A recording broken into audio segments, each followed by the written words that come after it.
Allez mes belles âmes, bonjour à tous, j'espère que vous allez bien. Je voulais parler d'un thème aujourd'hui, mais il n'y a pas besoin vraiment d'enseignement parce que c'est quelque chose que si vous enlevez vraiment votre bandeau de vos yeux, vous allez le voir et le vérifier par vous-même. Vous savez, je vous parle de l'arc-en-ciel. C'est quoi un arc-en-ciel? C'est vraiment déjà ce phénomène, c'est un phénomène optique que tout le monde peut voir, ok? Mais c'est cette lumière du soleil qui va refléter sur des gouttelettes d'eau. Ok, souvent après la pluie, vous voyez cet arc-en-ciel. C'est une lumière qui est réfractée, j'allais dire, qui est réfléchie et décomposée par ces gouttes d'eau. Donc, si vous regardez bien l'arc-en-ciel, il a les mêmes couleurs que nos chakras, d'accord? Nous avons 7 couleurs de l'arc-en-ciel en nous. Hein, les guerriers arc-en-ciel? Alors, regardez bien un arc-en-ciel et vous allez voir que vérifiez même que la Terre est plate. Pourquoi? Parce que si vous regardez, là-haut, il y a la courbure, ok? Et nous ne sommes pas sur ce globe. Nous sommes à l'intérieur du globe. Et c'est bien plat. Une planète. Un plat net, ok? Donc, je vous laisse vérifier par vous-même, ok? Et il y a beaucoup de choses qui sont logiques sur cette terre et que vous ne voyez pas. Vous avez cru des choses qu'on vous a inculquées et ce qui est normal, tout le monde a été enseigné de ce côté-là.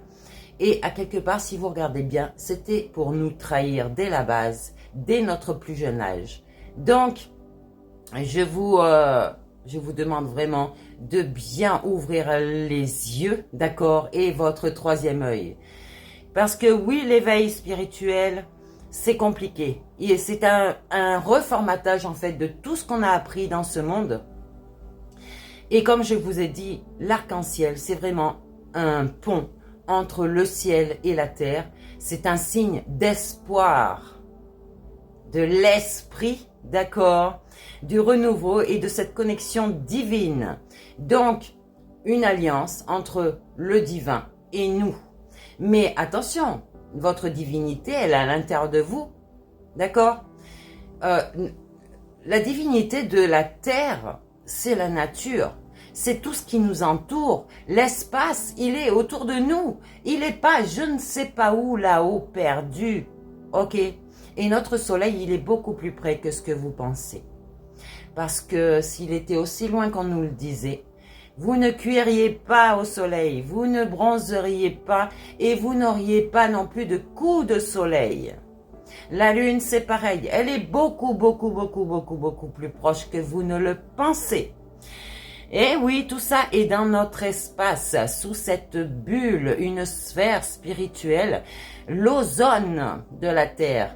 Et donc, en nous, c'est exactement la même chose. Notre aura, c'est cette lumière, cet arc-en-ciel que nous avons autour de nous, nos 7 corps divins. Ok, tout est divin sur cette terre. Et le centre, c'est la terre. C'est ni le soleil, ni la lune. Ok, et la terre, c'est qui? C'est votre corps. D'accord? Voilà pourquoi je vous dis que à la base, nous sommes tous des Lucifères. Mais ce Lucifer, s'il arrive à s'éveiller et à découvrir toutes ces choses cachées, il peut devenir ce Dieu vivant, cette déesse vivante. Ok? Réfléchissez bien à ce que je vous dis et vous verrez que je suis complètement dans la vérité. Et vous le savez parce que moi, on me l'a montré. Ok? Allez, on reprend peut-être avec des vidéos sur d'autres enseignements qui sont toujours plus intéressants pour vous. Bisous! J'ai oublié, c'est un message d'espoir, mais aussi de transformation et d'harmonie. Gardez votre paix intérieure parce que la vérité arrive et vous allez voir que vous allez être libérés.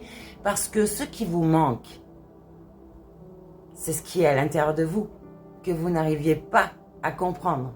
Ok?